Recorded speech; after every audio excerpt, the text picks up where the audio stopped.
sig tillbaka från vattenfallet, men det är egentligen ingenting mot att slåss mot myndigheter. Det är ju en helt annan typ av energi som tas ifrån en. Det här är någon form av positiv energi. Ja, att slåss mot myndigheter har varit en tuff kamp. Det har varit någonting som har varit med oss länge. Och vi började väl med det redan innan vi lämnade Sverige och planerade för det. Så att i det här avsnittet ska vi prata mycket om det. Häng med så får ni höra allt. För att ta det här i kronologisk ordning så började vi med att kontakta alla myndigheter när vi planerade för vårt äventyr hemma i Sverige. Och då var vi helt ovetandes om hur mycket energi det här skulle ta, hur mycket frustration det skulle skapa och vilken kamp det faktiskt skulle vara. I det här avsnittet får ni följa med oss på djupet när vi berättar om kampen mot Försäkringskassan. Vi blev utförsäkrade från systemet och drog det hela vägen till domstol, och det här är vår berättelse om hur allt det här gick till. Och ja, det här är ett tungt ämne för oss att berätta om och säkert också för er att lyssna på. Så att vi har försökt lätta upp det lite med att också ta in lite delar från när vi är på utflykt här på Martinique och besöker vattenfallet Cascade de Dider. Så häng med så får ni höra både om vattenfallet och om kampen mot myndigheterna. Jag vill börja med att säga en viktig sak som jag har lärt mig. Myndigheter är inga rådgivare. Så att det krävs ganska mycket från dig att vara påläst och veta vilka frågor du ska ställa för att få rätt svar. Så det tog mig ett tag innan jag lärde mig att ställa rätt frågor och också sätta ihop de här till något form av pussel hos mig själv. Och jag började avsluta varje samtal med myndigheterna med att ställa en liten halvöppen fråga. Att, ja, nu när du vet vad det är för äventyr som jag och min familj planerar, är det någonting annat du kan tala om för mig som jag behöver känna till? Och det var många samtal med Försäkringskassan och jag byggde som sagt på mig det här pusslet som jag pratade om, byggde på med erfarenhet, fick mer frågor att ställa och efter varje samtal så kom jag på mer frågor, djupare frågor, allt eftersom jag lärde mig. Men ganska snabbt så fick jag en känsla av att det var ganska beroende av vilken handläggare jag pratade med, vilken person på Försäkringskassan jag pratade med. För en person kunde med 99% säkerhet säga att ja, men självklart ska ni vara socialförsäkrade i Sverige. Medan nästa person jag pratade med sa med 99% säkerhet att ni ska absolut inte vara socialförsäkrade i Sverige. Och då insåg jag ganska snabbt att ja, men det här stämmer ju inte. Vi alla verkar inte stå lika inför lagen. Och det verkar vara väldigt beroende av vilken handläggare du pratar med just nu. Vi blev först försäkrade de 10 första månaderna av vårt äventyr och vår segling på den här båten. Men sen när vi meddelade Försäkringskassan att vi ville fortsätta vårt äventyr, då blev vi utförsäkrade. Och då ska jag tillägga en sak, att jag ringde Försäkringskassan innan och pratade med en handläggare där, förklarade hur vi planerade och fick ett muntligt besked om att vi kommer fortsätta omfattas av socialförsäkringen. Häng med ner till datorn här så ska jag läsa lite om mina anteckningar från det samtalet. 26 mars 2025 så ringde jag ett samtal då och jag har skrivit här att personen jag pratade med har kollat i våra papper och sett hur man har utrett oss tidigare. Och då har man bedömt att vårt huvudsakliga intresse är Sverige eftersom vi inte har någon fast punkt i ett annat land. Vi är inte stadigt varande i ett land i till exempel 8 månader som han tog upp som ett exempel. Ja, då kanske man skulle ha bedömt annorlunda då, att det är det landet som ska stå för vår socialförsäkring. Och det finns inga indikationer på att vi jobbar mot ett annat land. Det pratade vi också om, att vi har bara svenska kunder. Och han har också kollat noteringarna här har jag skrivit från barnbidragsavdelningen och de har skrivit att vi fortsatt får barnbidrag eftersom försäkringstillhörighet har bedömt att vi fortsatt är socialförsäkrade. Han nämner även här att det kan bli så att barnen inte blir socialförsäkrade eftersom de inte jobbar. De går ju skolan och den skolan går de inte i Sverige. Så att jag var ändå beredd på den här delen, men han trodde inte att det skulle bli så, sa han till mig. Och att vi är folkbokförda i Sverige är ett plus. Så efter det här samtalet så kände jag väldigt trygg i att ja, men jag och Niklas kommer bli socialförsäkrade. För det var i princip det han sa i samtalet. Så då skickade jag in en ny anmälan till Försäkringskassan att vi fortsätter vår resa. Och ja, då blev vi utförsäkrade några månader efteråt. Och det meddelandet, det beslutet vi fick, de kommer ju aldrig vid rätt tillfälle. Jag minns den morgonen väldigt, väldigt tydligt. Vi hade rivit ut sängarna här i förpiken. För mina föräldrar skulle komma på besök och de får sova här. Så vi höll på att tvätta, göra ordning. Det hade skett en olycka i sängen på morgonen, på natten där för ett av barnen, så vi hade ganska mycket tvätt att ta hand om. Och vi förberedde och var så taggade på att mina föräldrar skulle komma på besök. De hade åkt långt, vi var på Sicilien och så kommer det här samtalet från Försäkringskassan. Och vad tror ni hände med mig då? Jo, jag tappar energin totalt. Jag blev otroligt frustrerad och det påverkar mig jättemycket. Jag hade sett fram emot den här vistelsen med mina föräldrar, kunna njuta, ha det trevligt och roligt, men istället så är det jag som sitter där med massa telefonsamtal till Försäkringskassan för att försöka förstå vad som har hänt. Varför har de utförsäkrat oss nu? När jag har liksom kollat upp det så mycket och ringt och försökt förstå vad som händer och vad som sker och vad som gäller. Men den handläggaren jag pratar med som har utrett vårt ärende, det är inte samma som jag pratade med innan, utan det är ju slumpmässigt vilken handläggare man får och vi har fått så många olika genom tiderna. Men den handläggaren, den hänvisar bara till 1-årsregeln. Ja, befinner ni er längre än 1 år utomlands, då blir ni utförsäkrade. De andra sakerna jag tar upp, oavsett hur mycket jag tar upp, och jag hänvisar till det samtalet jag hade med den andra personen på Försäkringskassan, de noteringarna som finns här, men det vill inte lyssna på de sakerna helt enkelt. Och i samband med det här så fick jag tips om en jurist på Solvit som kunde hjälpa oss. För tyvärr så är vi inte ensamma om att hamna i de här situationerna. Hon försökte lösa det här problemet genom att ta samtal med Försäkringskassan, visa ur ett juridiskt perspektiv på hur de behövde göra en fullständig bosättningsbedömning på oss som familj. Så att vi skulle slippa ta det här till en omprövning, slippa dra det vidare och bara ta våra resurser av Försäkringskassans resurser. Så hon höll på ett tag och pratade med Försäkringskassan. Tyvärr så lyckades inte hon heller. Och tidsfristen som du har på dig för att överklaga eller ompröva ett beslut höll på att gå ut. Så att jag hamnade återigen här framför datorn. La väldigt många kvällar, väldigt många timmar på att skriva en omprövan. Och det handlade egentligen om att bara försöka samla bevis på att vi har en stark anknytning till Sverige. Ja, processen ser alltså ut som så att om du är missnöjd med ett beslut från Försäkringskassan, då har du en viss tid på dig att ompröva det. Och då går det till en juridisk enhet på Försäkringskassan som kollar på hela alltet en gång till. Och där ska man alltså vara lite mer juridiskt kunnig. Och så fattar man ett nytt beslut. Men innan jag går in på exakt detalj om hur det här var, så får ni hänga med lite till vattenfallet, så tar jag och berättar mer senare.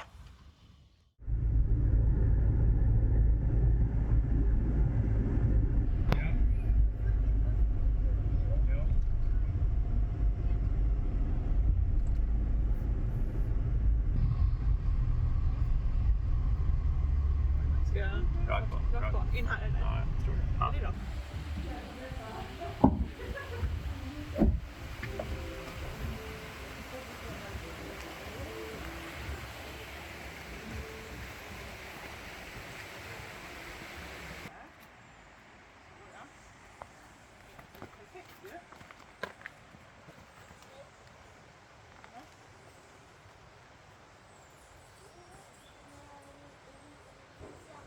Jag har hittat en grej som låg som det är vatten i den. Ja, det är vatten i den. Du kan inte få skit. Hit, på lätter. Och jag så är det blödligt i sten. Är det de här rören som låter? Nej, Nej. får jag ihåg innet i alla fall. Nej. Då får vi gå vidare då. Det var helt fisketomt. Ja.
myndigheterna har som sagt tagit en hel del tid, som ni kanske förstår nu när ni har hört oss prata lite om det. Men vi är också ganska bra på att släppa det, ta såna här vackra pauser.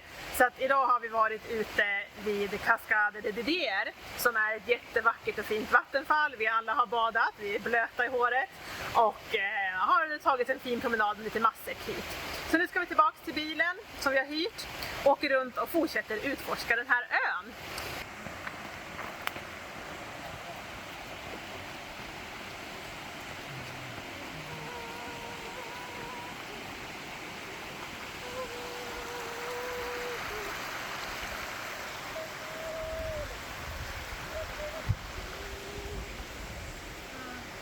Jag glömde bort det där. Är det här någon slags terapi eller? Ja, på ett sätt är det det. Men vi försöker ju släppa allt sånt så mycket det går och njuta av livet och det val vi har gjort, de livsvalen vi har gjort. För de är vi otroligt stolta över. Sen är det väl så att det här bråket med myndigheterna, ja, det har bara varit ett måste på något vis att ta sig igenom. Men idag blev det av med lite kortisol i alla fall. Ja, nu har vi varit ute och gått. Benen behöver det, vi är inte alls vana med att gå så här långt känner man och mycket upp och ner. Men det är bra, det behövs. Ja. Så det här är alltså mitt 20-sidiga dokument som jag har suttit med många kvällar för att styrka vår koppling till Sverige och få med så mycket bevis som möjligt till Försäkringskassan. Jag har börjat med en sammanfattning. Sen en bit som handlar om den starka anknytningen till Sverige. Där jag fångar upp så mycket bevis som möjligt i hur vi är anknutna till Sverige. Nästa kapitel är avsaknaden av en annan anknytning till ett annat land. Att vi inte har en anknytning till något annat land. Och sen kommer min avsiktsförklaring. Och sen bemöter jag Försäkringskassans bedömning genom att svara på den med mina hänvisningar till lagar. Sist men inte minst då så är det en hel del om de oproportionerliga konsekvenserna som det här beslutet får. Och det är ju alltid från att vi hamnade i ett otillåtet vakuum till vad är barnens rätt i samhället. Några månader senare så får jag ett beslut då från omprövningsenheten och ska jag vara helt ärlig så fattar jag inte vad det står i bedömningen. Så jag skickade det här till juristen som hjälpte oss för jag kände att det kanske bara jag som inte fattar det juridiska här. Men hon svarar på samma sätt, nej jag förstår inte heller vad som står här. De har dragit in saker som inte har med socialförsäkringen att göra. De har tagit upp saker om skolan, om att skolan har gjort en felaktig bedömning från oss från början. Och massa konstiga saker. Det står till exempel här, nu har jag det framför mig. Det kan bli aktuellt att pröva om EU-familjeförmåner kan utgå utifrån förordningen, men detta sker i en separat handläggning. När ska de göra det här då? När jag ringer och pratar med Försäkringskassan så är det som att nej, det var inte en del av omprövningen. Fast det var ju det jag omprövade på, att göra en korrekt bosättningsbedömning på oss som har med EU-förordningen att göra, inte bara eran regel på 1 år. Men tydligen så vill de inte göra det här. Så att det var ett mycket märkligt beslut skulle jag vilja säga och jag har även juristen då bakom mig i det här som tyckte att det var mycket märkligt. Jag hade kanske förväntat mig att när man gör en omprövning av ett beslut att det kommer till en enhet som är juridiskt kunnig och som kan ge hänvisningar till lagen i sitt beslut. Och det var inte den känslan jag fick när jag läste det här. Och jag blev väl lite missnöjd kan jag säga. Sen kan man ju prata lite om det här med kundbemötandet, för jag är ju kunden i det här fallet och det märks att man har haft att göra med en myndighet. Jag har inte haft en person utan det har varit massa personer. De svarar inte på mejl utan de måste ringa. Och när vi har skickat in omprövan så har vi fått be en släkting ta hjälp av en släkting helt enkelt som har fått skriva ut det på papper för att fysiskt lämna in det vid ett Försäkringskassans kontor. För vi kan inte skicka det på mejl. Nej, för Försäkringskassan hanterar inte mejl. Så att det kanske inte har varit det bästa kundbemötandet. Det finns lite att önska skulle jag vilja säga. Efter ett tag så lyckas i alla fall jag bli socialförsäkrad och det kan man ju också fundera mycket kring varför bara jag blir det och inte Niklas och barnen. Men så är det i alla fall och när jag blir socialförsäkrad så funderar jag mycket på det här kring att jag tycker att det faktiskt är helt orimligt att man ska betala skatt i Sverige Jag har ett aktiebolag som betalar arbetsgivaravgifter på lönen som jag får. Och de arbetsgivaravgifterna är ju tänkta att gå till det trygghetssystemet som vi har skapat i Sverige. Så jag ska alltså betala allting och ha kvar alla mina skyldigheter, men 0 rättigheter finns kvar. Så med det sagt, så vi får ju inget barnbidrag. Vi är inte socialförsäkrade.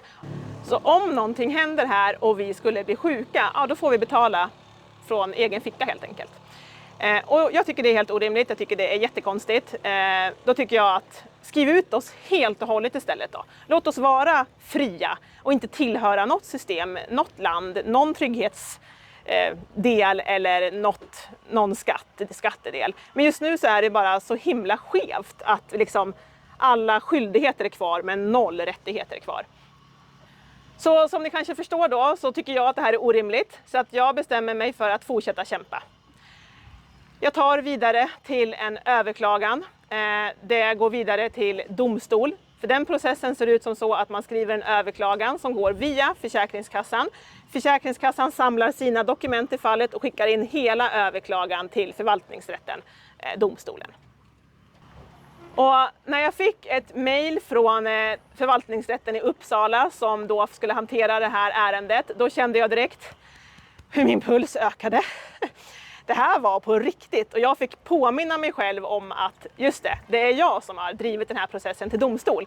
För känslan fanns där om att shit, ska jag behöva infinna mig i en rättssal och stå till svars för mina rättigheter och få, ja, det var en väldigt, väldigt märklig och konstig känsla. Det blev allvar på en gång. Och det är ju inte alla som behöver dra saker till domstol och ja, jag har inte varit med om den här konstiga känslan någon gång tidigare. En överklagan till domstol kan ta någonstans mellan 6 till 12 månader. Och för oss innebär ju det 6 till 12 månader i ett vakuum utan någon form av trygghet. Så att jag kollar om jag kan få en skyndsam handläggning, för det är ändå barn inblandade i det här. Men jag får ganska snabbt ett avslag på den begäran. Och jag märker snabbt här hur jag får en helt annan respons när saker och ting har hamnat i domstol. Jag får svar samma dag på mejl, och bara det att jag kan mejla. Och utan att nästan be om det så får jag utdrag ur journalen som finns på mig hos domstolen. För jag frågar lite om hur ser processen ut, vad händer nu? Och jag får ett datum när Försäkringskassan ska svara domstolen så att de kan gå vidare. Och när jag får det här datumet kommer så har jag inte hört någonting. Då hör jag av mig till domstolen igen och de svarar att jo, men Försäkringskassan de har bett om att få längre betänketid. Ja, och jag kan inte låta bli och tänka och fundera på om det här bara är någon form av spel för att dra ut på alltihopa för att få mig att ge upp. Men de får längre betänketid, de får det godkänt såklart, och det kommer det här nya datumet kommer när de har tänkt klart helt enkelt. Och då kommer beskedet att ärendet skickas tillbaka till Försäkringskassan där de ska göra en fullständig utredning på oss som familj och ta hänsyn till EU-förordningarna. Och ja, det är ju en lycka såklart, men också en olycka i att varför har man inte gjort den här fullständiga utredningen tidigare? Varför ska jag behöva dra det här ända upp till domstol för att Försäkringskassan ska göra en fullständig bedömning på oss som familj och inte bara plocka delar ur lagen? Men ja, vi vann. Det var en otrolig känsla. Och det gick ganska snabbt från att jag fick det här beskedet hos domstolen till att någon på Försäkringskassan tog tag i ärendet. Jag frågade domstolen om vad som är nästa steg och jag fick namnet på en processhandläggare hos Försäkringskassan som skulle hantera det här ärendet. Och jag ringer den här personen för nu vill jag verkligen säkerställa att det här kommer till en person på Försäkringskassan som kan göra den här fullständiga utredningen. För att jag har ju erfarenheten sedan tidigare om att ja, man har lite olika syn på saker och ting. Som jag nämnde innan, en person jag pratat med kunde med 99% säkerhet säga att ni ska absolut vara socialförsäkrade och en annan kunde med 99% säkerhet säga att ni inte ska vara det. Så jag vill bara säkerställa mig om att jag kommer till en handläggare som kan se helheten på vår familj och göra en korrekt bedömning. Så när jag pratar med processhandläggaren och frågar om det här så svarar han att ja, vi på Försäkringskassan ska alltid se till att ett ärende kan handläggas av en person med tillräcklig kunskap. Ja, jag känner väl som jag känner inför det här och jag tackade artigt för det beskedet och la på. Och sen fick då Niklas höra min ärliga version av vad jag tyckte och tänkte om det här sen. Han fick som vanligt stå ut med lite skit från min mun. Sen tog det faktiskt bara ungefär en vecka och sen var barnen socialförsäkrade igen och Niklas också. Vi fick utbetalt barnbidrag retroaktivt och allt löste sig ganska smidigt. Jag ringde för att jag ville prata med den personen som hade gjort den här utredningen på oss. Bara för att förstå och veta vad hade hänt nu och vad händer framöver. Och det bekräftade väl egentligen allt som jag då har läst juridiskt. Allt som jag har lärt mig under hela den här processen. Att jag har haft rätt hela tiden. Den här personen sa på samma sätt som jag att ni ska vara socialförsäkrade i Sverige. Det spelar ingen roll om ni är i EU eller utanför EU. Så det var en otrolig lättnad att så här, nu kan vi fortsätta vårt äventyr så länge vi vill. Var vi vill, i EU, utanför EU och så länge vi fortsätter på det här sättet som vi gör nu och uppfyller de villkoren och reglerna som finns så kommer vi vara socialförsäkrade och vi kommer få barnbidrag. Ja, när man sitter så här i solnedgången så är ju liksom livet deluxe lite grann. Men tyvärr så har ju det här debaclet med Försäkringskassan lagt sig som en våt filt över det senaste året för oss här. Och påverkat hela familjen. Jag har ju såklart lyssnat på när Malin har ventilerat och försökt efter bästa förmåga att resonera och hjälpa till. Men Malin har såklart dragit det tyngsta lasset och det resulterar ju i ett ganska dåligt allmäntillstånd med mycket stresshormon och det är ju synd. Det är synd att det påverkar den lilla människan här, att en myndighet påverkar en familj på det här viset. Speciellt när man upplever ett ordentligt mått av godtycklighet och att man stoiskt bara hänvisar till myndighetsriktlinjer utan att tänka på vad som är rimligt eller att ta hänsyn till den sökandes argument. Så man undrar ju lite grann hur det är ställt med kompetensen på Försäkringskassan när man måste gå ända fram till domstol innan de faktiskt behandlar den fullständiga uppsättningen med argument som den sökande har. Men nu har vi i alla fall vunnit den här processen, det känns fantastiskt så grattis Malin. Det är mig vetligen ingen annan som har lyckats med att bli socialförsäkrad på en segelbåt under en resa av obestämd tid. Så det är rätt häftigt tycker jag. Yes! Vi vann! Känslan var fantastisk och vi var så stolta att vi hade drivit det här och lyckats vinna helt enkelt mot domstolen. Men den känslan fick bara infinna sig en liten kort sekund. För det visade sig att det skulle fortsätta det här. Vi fick mera anmälningar. Vi har fått driva saken vidare mot Skatteverket för att fortsätta visa på att vi gör allting rätt. Vi följer lagen, men vi blir fortfarande ifrågasatta. Så mer om det här kommer i nästa avsnitt där vi går in lite mer på detalj om hur de här anmälningarna har sett ut och hur de påverkar oss som privatpersoner. Och ja, det är fortfarande ett tungt ämne för oss att jag önskar att jag kan få lite kärlek från er. Hoppas ni vill fira med oss att vi faktiskt vann den här hela processen mot domstolen. Prenumerera jättegärna, gilla och skriv en kommentar. Det uppskattar vi. Kram till er och supertack för att ni följer med och hänger med oss. Hej då!